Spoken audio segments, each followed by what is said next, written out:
One weekend, I took a short road trip by myself. Nothing far, just a chance to get away for a day. While scrolling through local attractions, I found an advertisement for a tour of a Victorian mansion. I couldn't resist. I've always loved historic architecture.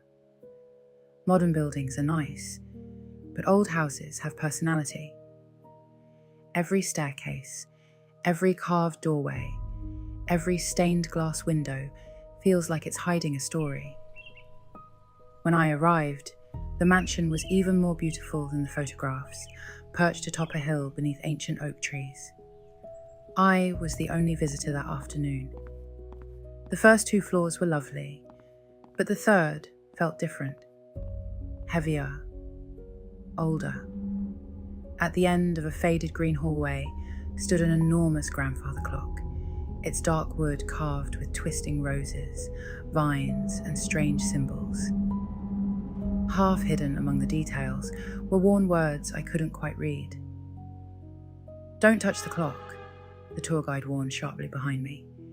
I pulled back, embarrassed, but the moment she turned away, curiosity won. I reached out and traced the carving. The clock chimed, deep, bone-rattling booms that shook my chest. When the echoes died, the guide was gone. The hallway was empty and silent. The dusty, musty smell had vanished, replaced by burning wood, perfume, and fresh bread. Voices drifted up from below. Relieved, I hurried down the stairs. 2 women in elegant Victorian dresses crossed the landing. I followed them into the library, expecting an immersive reenactment, until I saw the room. The wallpaper glowed, vibrant. The furniture gleamed. Fresh flowers and lit gas lamps filled the space. The women turned and stared at me with open fear. "Who are you?"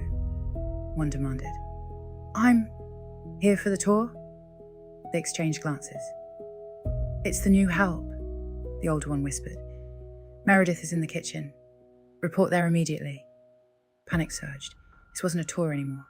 I ran, down the hall, down the stairs, toward the front door. The grandfather clock thundered again. Boom, boom, boom. The world spun, then silent. "Mom, are you okay?" I blinked. I was back on the 3rd floor. The hallway was faded and dusty once more. The guide stood beside me, concerned. "I'm sorry," she said. "I didn't mean to upset you." I looked down. Clutched tightly in my hand was a small ivory button, definitely not from my clothes. It looked over a century old. I glanced back at the clock. For a split second, a woman's face stared out from behind the glass, then vanished.